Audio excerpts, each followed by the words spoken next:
খৰালিৰ উপযুক্ত সময়তো বহু সমষ্টিত পথ দলং মেৰামতিৰ ক্ষেত্ৰত উদাসীন চৰকাৰ তথা বিভাগীয় কৰ্তৃপক্ষ। সমষ্টি পুনৰ নিৰ্ধাৰণৰ পিছত উন্নয়ন স্তব্ধ হৈ পৰিছে বহু সমষ্টিত। একাধিক সমষ্টিত বিধায়কৰ ছাটো দেখিবলৈ নোপোৱাৰ অভিযোগ ৰাইজৰ।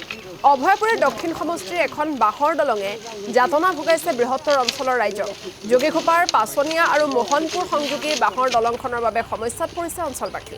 খৰালি বিপদসংকুলভাৱে দলংখন পাৰাপাৰ হয় যদিও বাৰিষা টুলুঙা নাৱেই শেষ ভৰসা হৈ পৰে গাঁওবাসীৰ বাবে। এলেকাটোত এখন পকী দলঙৰ বাবে ৰাইজে জনোৱা আহ্বানক জনপ্ৰতিনিধিয়ে কোনো ধৰণৰ গুৰুত্ব নিদিয়াৰ অভিযোগ উত্থাপন হৈছে। আৰু এই সন্দৰ্ভত আমাক সবিশেষ জনাব খাদেমুল হুছেইনে। হয়, নিশ্চিতভাৱে আপুনি উল্লেখ কৰাৰ ধৰণে এফালে উন্নয়নৰ শ্লোগান আৰু তাৰ সমান্তৰালভাৱে এটা কথা উল্লেখ কৰিব লাগিব। এই মুহূৰ্তৰ ৰাষ্ট্ৰীয় ঘাইপথত চাৰিওফালে কেৱল ফলক দেখিবলৈ পাব আৰু ফলকবোৰত বিশেষকৈ যিবোৰ বাক্য ব্যৱহাৰ কৰা হৈছে তাত বিশেষকৈ দেখিবলৈ পোৱা যায় উন্নয়নৰ শ্লোগান। আৰু তাৰ বিপৰীত এখন ছবি হ'ল গ্ৰাম্য অঞ্চলত যেতিয়া প্ৰৱেশ কৰা যায় সেই ছবিবোৰ দেখিবলৈ পোৱা যায়। আৰু মই এই মুহূৰ্তত উপস্থিত আছোঁ বঙাইগাঁও জিলাৰ যোগীঘোপাৰ পাছনিয়া গাঁৱত। বিশেষকৈ ক'ব লাগিব সমষ্টি পুনৰ নিৰ্ধাৰণ হোৱাৰ পিছত এই সমষ্টিটো পূৰ্বৰ অভয়পুৰী দক্ষিণ সমষ্টি আৰু বৰ্তমান এই সমষ্টিটো হ'ল অভয়পুৰী সমষ্টি। আৰু অভয়পুৰী এই সমষ্টিটোত এই মুহূৰ্তত এখন বাঁহৰ দলং আৰু এই বাঁহৰ দলংখনেৰে স্থানীয় লোকসকলে প্ৰতিদিনে অহা যোৱা কৰিব লগা হৈছে। বিশেষকৈ ক'ব লাগিব এখন বৃহৎ গাঁও, প্ৰায় ক'ব লাগিব 10,000তকৈ অধিক লোক ইয়াত বসবাস কৰি আছে। তাৰ বিপৰীতে কিন্তু এই বাঁহৰ দলং আৰু বাঁহৰ দলঙৰ বিপৰীতে এটা কথা উল্লেখ কৰিব লাগিব, ইয়াত যেতিয়া বাৰিষাৰ দিন হয় ইয়াত নাৱেৰে চলাচল কৰিব লগা হয়। স্থানীয় লোকসকল ইয়াত আছে। আৰু এই মুহূৰ্তত এটা কথা ক'বলৈ এগৰাকী ৰোগী, যিগৰাকী ৰোগীক কিন্তু ইয়াত বিশেষকৈ দেখিবলৈ পোৱা গৈছে। এই ৰোগীগৰাকীক এই বাঁহৰ দলঙত দাঙি অনা আমাৰ কেমেৰাত দৃশ্যপট হৈছে। আৰু এই মুহূৰ্তত এই ৰোগীগৰাকীক এখন ই ৰিক্সাৰে চিকিৎসালয়লৈ লৈ যাব। যি সময়ত ডক্টৰ হিমন্ত বিশ্ব শৰ্মাৰ নেতৃত্বাধীন চৰকাৰখনে উন্নয়নৰ শ্লোগান গায় আৰু তাৰ বিপৰীতে ক'ব লাগিব বিগত দিনত অভয়পুৰী দক্ষিণ বিধানসভা সমষ্টিৰ কথা যদি মই উল্লেখ কৰোঁ, বিধায়ক প্ৰদীপ চৰকাৰ, কংগ্ৰেছৰ বিধায়ক প্ৰদীপ চৰকাৰ বৰ্তমান অসম প্ৰদেশ কংগ্ৰেছ কমিটিৰ কাৰ্যকাৰী সভাপতি। আৰু কাৰ্যকাৰী সভাপতিগৰাকীৰ সমষ্টিৰ উন্নয়নৰ এয়া নমুনা।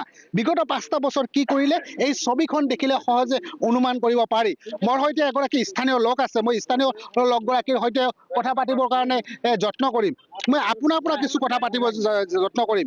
এফালে উন্নয়নৰ শ্লোগান, আনফালে আপোনালোকৰ বিধায়ক প্ৰদীপ চৰকাৰ যি অসম প্ৰদেশ কংগ্ৰেছ কমিটিৰ কাৰ্যকাৰী সভাপতি।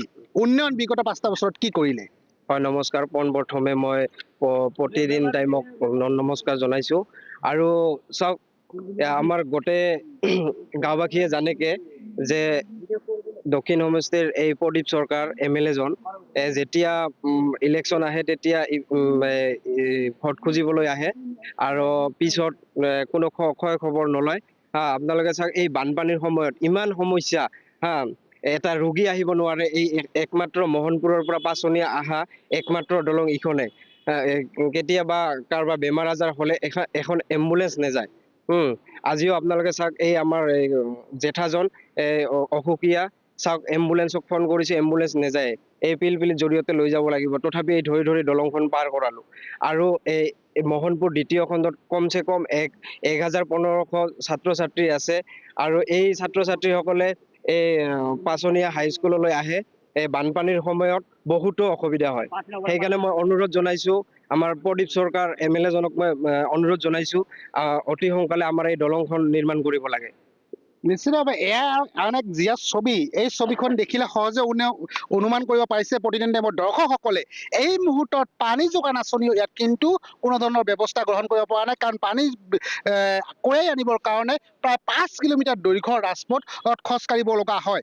আন কেইবাগৰাকী লোক আছে, মই সেই লোকসকলৰ সৈতেও কিছু কথা পাতিবৰ কাৰণে যত্ন কৰিম যে বিশেষকৈ কি ধৰণে উন্নয়ন হ'ল। মই আপোনাৰ পৰা জানিব বিচাৰিছোঁ, বিশেষকৈ আপোনালোকৰ সমষ্টিত বৰ্তমানৰ বিধায়ক প্ৰদীপ চৰকাৰ কি পালে? প্ৰদীপ চৰকাৰ পৰা 5টা বছৰত একো নাই, তেখেতে খালি বিধায়ক নামটো লৈহে আছে। কাৰণ তেখেত ঢিকি যোৱাৰ পিছত আজিলৈকে আমাৰ এই অঞ্চলবিলাকত কামটো দূৰতে থাক এবাৰ দেখা নকৰিলে। আপোনালোকে জানে যে মোহনপুৰত পানী যোগান কোনো ব্যৱস্থা নাই। তাৰ মাইকীখিনিয়ে পাছনিয়া গাঁৱলৈকে আহি পানী নিব লগা হয় বাৰিষা দিনত সিহঁতৰ যি দুৰৱস্থা হয়, বেমাৰ আজাৰ হ'লে নৌকাৰ বাহিৰে তেখেতসকলৰ যোগাযোগৰ কোনো ব্যৱস্থা নাই। এই মোহনপুৰৰ পৰাই কিন্তু ACS এন্থনী কলেজৰ প্ৰফেচাৰ এনেকুৱা ধৰণৰ শিক্ষিত ব্যক্তি ওলাইছে। আজিও মোহনপুৰৰ ল'ৰা ছোৱালীবিলাক শিক্ষা দীক্ষাৰ ক্ষেত্ৰত আগবঢ়া, কিন্তু যাতায়াতৰ অসুবিধাৰ কাৰণে তেখেতসকলে পঢ়া শুনাত বহুতো ব্যাঘাত জন্মিছে। সেইকাৰণে মই আপোনাৰ জৰিয়তে এই প্ৰতিদিন টাইমৰ জৰিয়তে গোটেই অসমৰ মাননীয় মুখ্যমন্ত্ৰীক মই জনাব বিচাৰিছোঁ, আমাৰ এই বেছিভাগ তাত SC লোকে বসবাস কৰে, কিন্তু ৰাস্তাৰ কোনো ব্যৱস্থা নাই। গতিকে অনীতি পলমে এই ৰাস্তাটো নিৰ্মাণ কৰি লগতে দলং নিৰ্মাণ কৰি দিয়াৰ ব্যৱস্থা যেন কৰি দিয়ে।